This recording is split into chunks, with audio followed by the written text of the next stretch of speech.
Well, good morning.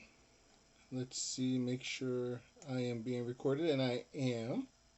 Thanks so much for joining. You have reached, I say our daily encouragement, but it's kind of been our every other day encouragement. And sorry I'm facing the other way. I've got some stuff I need to be working on, so I'm kind of doing double duty. But I appreciate you taking the time to check in on our video. I hope you've been all right. I know it's been a few days since I've reached out and filled people in on just stuff that's going on in life, and it's been rough. There's some stuff that's come up that's just been rough, and plus, it's everyday living. I mean, I know we're all dealing with it. We're all dealing with struggles and difficulties, and I hope you're okay. What I want to do is I want to encourage you, um, honestly, continuing this series as we've been going along. But I want to take a little bit of a different twist. A couple points I wanted to bring up. One, be aware of your name. Be aware of your name. Why do I say that? Just yesterday, one of the people I listened to when I first started watching basketball and first started watching sports just passed away yesterday. His name was Bill Walton. Now, I'm not here to promote anything about his lifestyle or anything like that, but I do want to recognize the man had a reputation amongst sports fans, especially NBA fans, uh, that he had a very well spoken of name. I remember hearing stories about from him as he was talking during a broadcast, and I remember he was just an excellent storyteller, and he was always full of life and full of energy. And the stories I've seen over the last 24 hours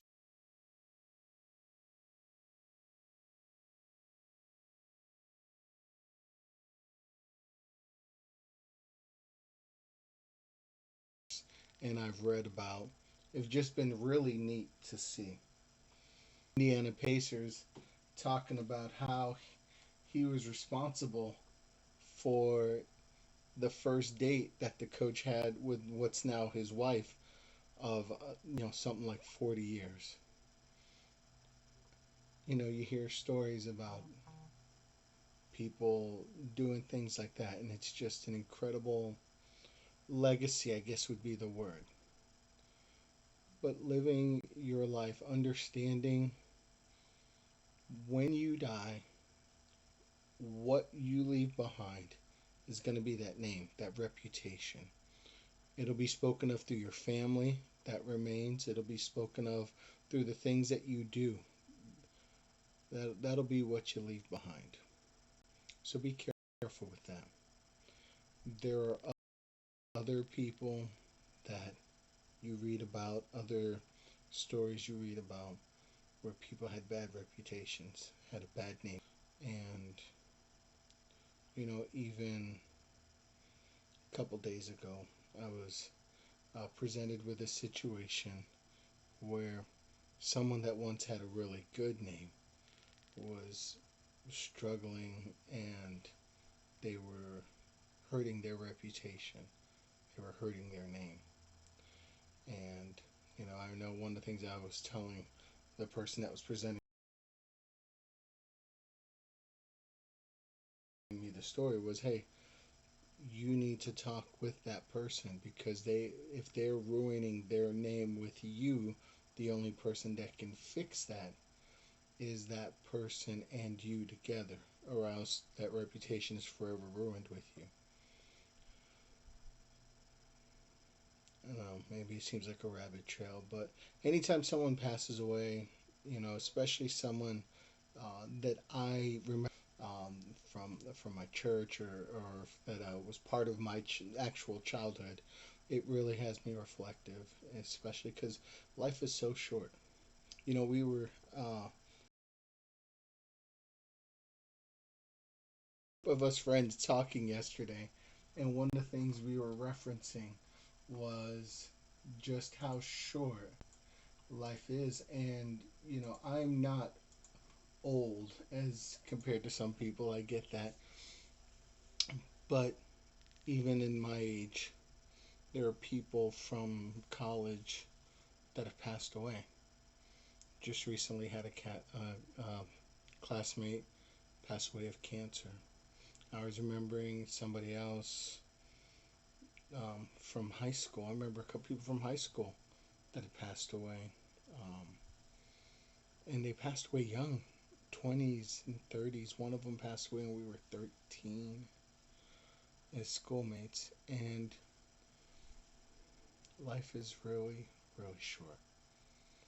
And getting a proper focus. And here's the thing: your name, your reputation. What are you all about? Are you about yourself? Are you about me, myself, and I, and enjoying what I want to, and doing what I want to do, and living a selfish life? Or are you about impacting others, a difference in people's lives? See, we were talking in the previous videos. We talked about the disciples. Jesus was preparing his disciples for him leaving. One of the things he tried to teach them about was the importance of prayer. You remember Jesus was praying because he knew what was coming up. He knew the end of his earthly ministry was coming up, and he was about to stand trial, ultimately making the sacrifice um, for salvation. He knew it was coming up. He wanted to pray and get that strength and get that encouragement from his Father. And those disciples that were with him failed him. They couldn't make it to pray. They couldn't stay focused enough. So the next passage that we will be at would be Matthew 26, verse 47 says, "And while he yet spake, lo, Judas, one of the 12, came, and with him a great multitude with swords and staves, from the chief priests and elders of the people. Now he that betrayed him gave them a sign, saying, Whomsoever I shall kiss, that same is he, hold him fast.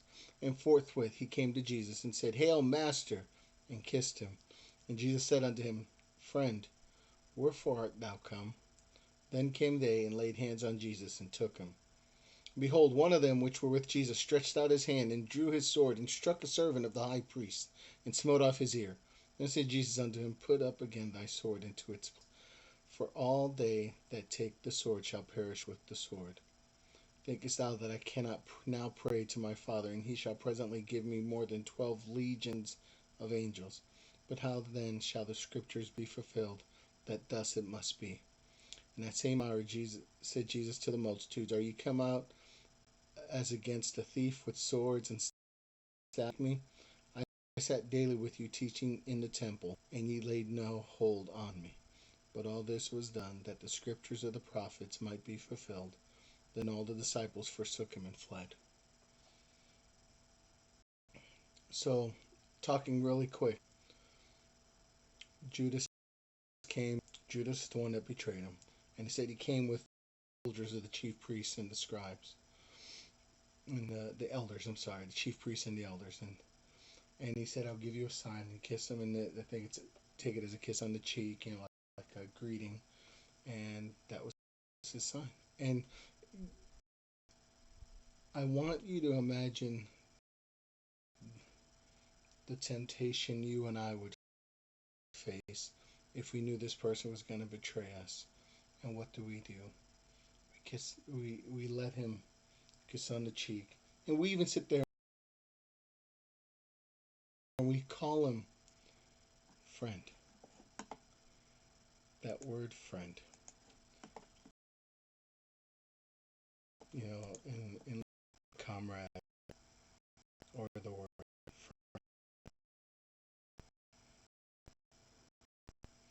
But it was interesting. One of the things I found here, and I just suggests someone viewed as a friend, but is actually an imposter acting for self gain. No, no. You understand? He knows you today.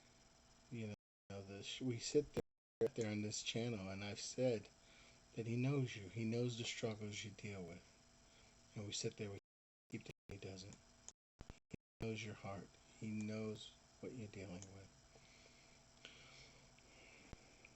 with. It says, then they came and laid hands on them, the soldiers. Now, what's funny, it says, behold, one of them, which was with Jesus, stretched out his hand and took his sword and struck the servant of the high priest. It's believed to be Peter, and he sat there and he lopped off his ear. And one of the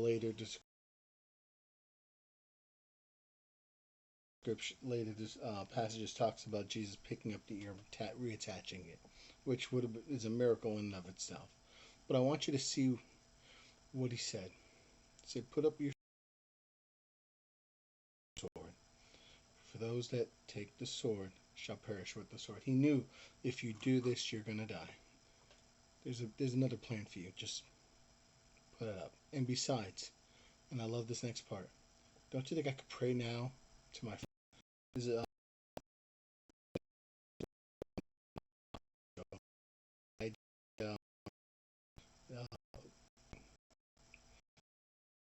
is one of the numbers I saw was about 6,000, 2,000 angels. I think they could have beat what group was there.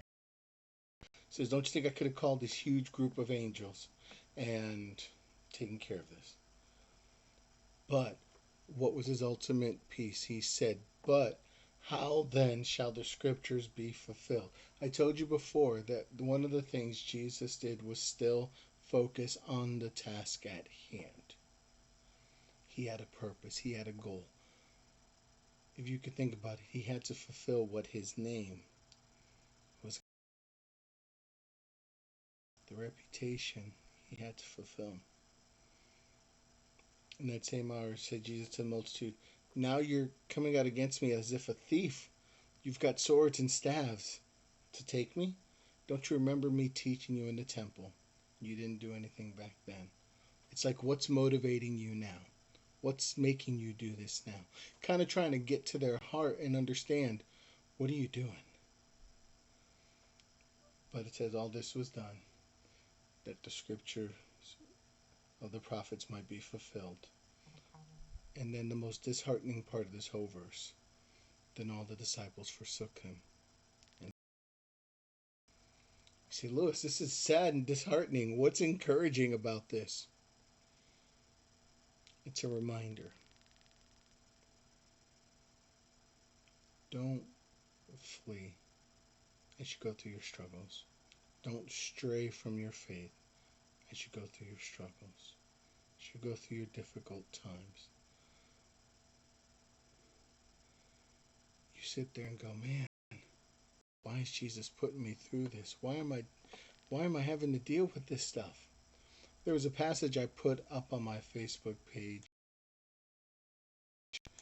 earlier, and I'll close with that passage and with what I put up there. I got a daily called the Word from and his ministry there, and he shared the verse Romans 5:3-5, which says, "And not only so, but we glory in tribulations also, knowing that taketh not ashamed, because the love of God is shed abroad in our hearts by the Holy Ghost, which is given unto us." And what he said was this: And again, this is Dr. Paul Chappell. The Christian life is filled with struggles. In addition to our own battles, we often suffer the effects of living in a world marred by sin. Tribulation and hardship and difficulty are not something that should take us by surprise. Peter wrote, Beloved, think it strange concerning the fiery trial which is to try you, as though some strange thing happened unto you. But rejoice inasmuch as ye are partakers of Christ's suffering, that when his glory shall be revealed, ye may be glad also with exceeding joy. If we approach the difficulties of life with the right spirit and mindset, we will find that they can be the most productive times of growth and development we ever will experience. Working through the trials and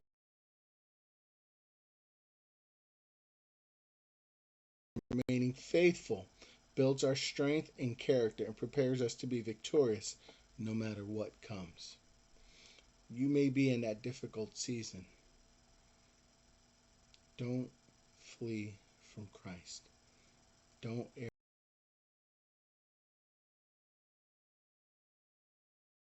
from the faith. Don't do it. I can't say what you're dealing with is easy. Because, for one, I don't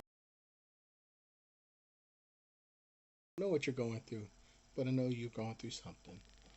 Be faithful to Him, and He will see you through. Thanks so much for taking the time to watch our encouragement video. I'm going longer and longer. I got to learn to cut these down, but I appreciate you taking the time to listen. Here's hoping that you have a blessed rest of your day. If there's something you want to share